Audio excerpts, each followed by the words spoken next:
Well, people can't stop talking about a Myles Garrett trade. This might add some fuel to your fire, but I'm about to pour water on the fire very quickly.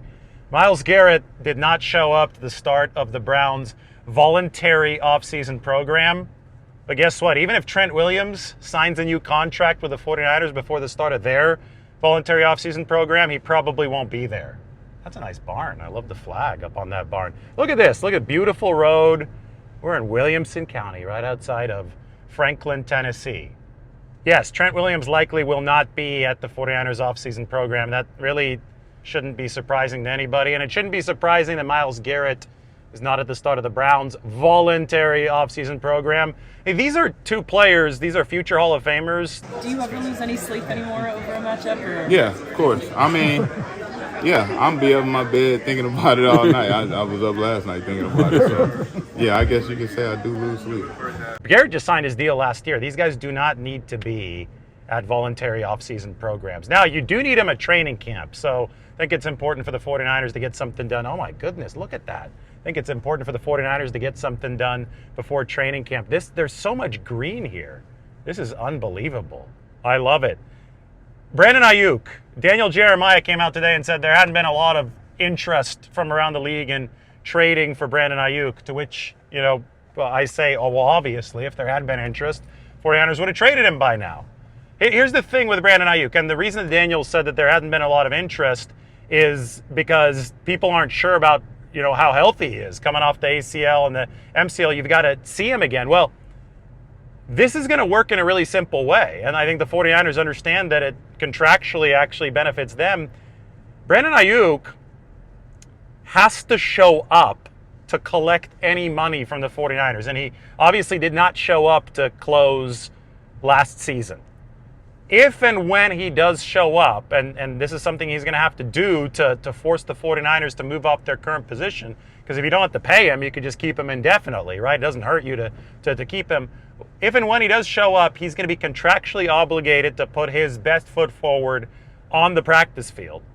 If and when he does that, then the rest of the league will have an idea of how well Brandon Aiyuk is moving, and at that point, there might be a chance that somebody would be interested in trading for him. So it makes total sense that nobody would be interested at this very moment right now. But again, for the ball to get rolling, he has to show up, and then things can change. How about this Tennessee countryside? I just love it here.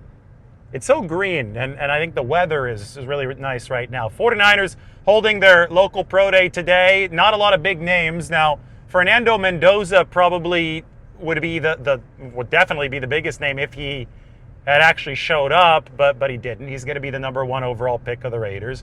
Former Cal quarterback. If you go to Fernando's LinkedIn, the downtown San Francisco skyline is still the header there. I mean, the guy, he has a LinkedIn page, and he acts like he's still looking for a job, and I guess technically he is, but he's going to have a job. It's going to be in Vegas. It's not going to be in San Francisco. He was not at the 49ers local pro day.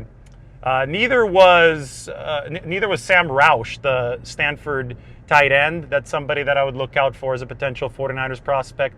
Jack Endries was there, though. That is the former Cal tight end who transferred to Texas. He's very athletic. I think that he might need a little bit more mass in his lower body to be the type of blocking tight end that you would want at the NFL level. But for a 4th-round pick, out of the prospect pool at the 49ers local pro day, I would think that Endries might be the highest probability 49ers selection. They have not very often brought in guys who have been at the local pro day. Tariq Owens they brought in as an undrafted free agent, but essentially it's very unlikely for the 49ers to draft or sign a player who is participating at this local pro day. So we use it as an opportunity to take a look at how the practice fields are looking, and I think in great shape for San Francisco. It's KJ Wright working with the linebacker prospects at the pro day. KJ Wright freshly promoted to the 49ers linebackers coach. Now, Noah Furtado, he writes for the Chronicle. He took this video. He does a great job. His first year covering the 49ers was last season. Make sure to check out his stuff. But KJ, he's a rising coaching star, and Robert Saleh even recently said that he thinks he's on the fast track to being a coordinator. That would follow the DeMeco Ryans path. Other 49ers content from around the country today, Mike Evans working out. It's always nice to see what a future Hall of Famer does to get his body ready for the NFL season. We've seen some of Ricky Pearsall and Christian Kirk already working out together in Arizona. Remember, those are two of the Arizona guys on this 49ers team. I recently just saw pictures from Sam Darnold's wedding. Christian Kirk was one of the groomsmen in Sam Darnold's wedding, and we're still here trying to figure out where the connection goes back to. They were in the same draft class, so maybe there was some intersection working out before that NFL draft, which was already several years ago. That was the class of 2018. But Christian Kirk and Josh Allen, both groomsmen for Sam Darnold at his wedding. I want to talk a little bit more about 49ers prospects. Matt Barrows has said that they're doing a lot of work on Mike Washington Jr., who's the running back out of Arkansas. Now, if you look at the relative athletic score, it is perfect. It's literally a perfect 10. You should be reminded of Isaac Guerendo in that this guy's 220 plus pounds. He runs a 4.33 340. He's extremely strong as well, which is what allows him to register that perfect 10 relative athletic score. 1,000-yard season to finish up his college career with Arkansas. But the problem with Mike Washington has been ball security issues. He's fumbled multiple times over the course of his college career, and I think that there still are some third down issues like pass protection that have not been great. So this would be a running back whom the 49ers would have to develop. And I understand that, unless you're going with a top flight first round guy, there probably will be some deficiencies in the player that you have to work around. That's why the 49ers were able to get Isaac Guerendo, even despite the awesome athletic profile down in the 4th round. Dane Brugler's talking about Mike Washington Jr. as a 2nd-round pick.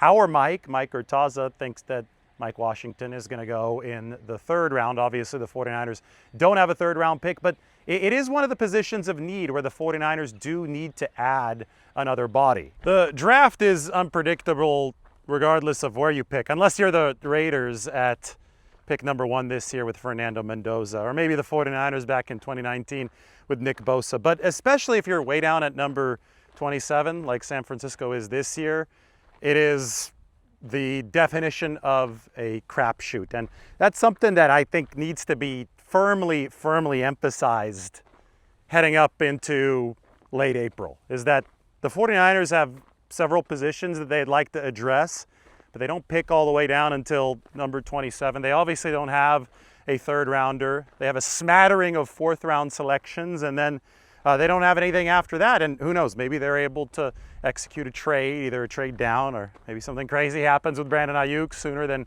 we expected to, and maybe they will have some selections later on in this NFL draft. But I mean, even with 2nd and 4th rounders and pick number 27, it's impossible to chart how things are going to go. Safety is obviously a position where the 49ers need to bolster, not just this season depth-wise. They had 4 on the 53 last year, but they lost Jason Pinnock. But safety is something that you need to look at for future seasons with Jair Brown and his expiring contract at the end of 2026. We talk about the running back position needing more juice beyond just who you have on the roster right now, also for future reasons, but also to potentially take a load off of Christian McCaffrey. You talk about receiver, that's a position where the 49ers definitely have to build for the future.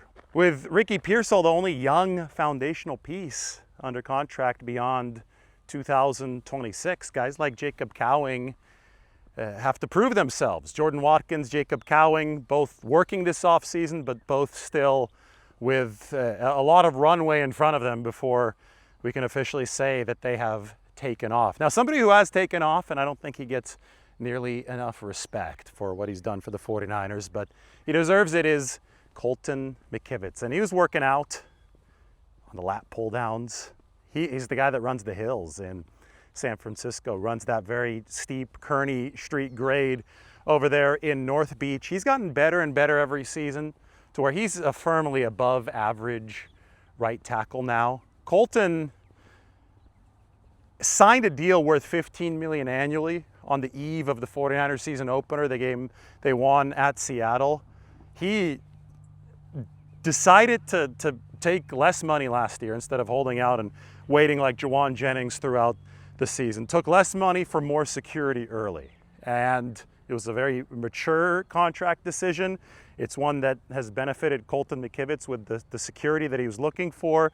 And it's definitely benefited the 49ers with the presence that they've needed at right tackle. And anytime that we see Colton McKivitz working, whether it's on the streets in San Francisco being a great ambassador of the city or in the gym on the lat pull down, we know that they've got at least one of those tackle spots taken care of. And obviously now the attention turns to Trent Williams, who, even if he does sign that deal, and the 49ers want this finished before the NFL draft, we'll see if it is possible. But even if that does happen, I would not expect to see Trent Williams at the voluntary offseason program for San Francisco. Kind of like how we are not seeing Myles Garrett at the voluntary offseason program for the Cleveland Browns. All right, that is the news from today. 49ers local pro day is in the books, and the next step for San Francisco is that pre-draft press conference, less than 2 weeks away. And then that NFL draft is just about 2 weeks away. 6 picks for the 49ers, and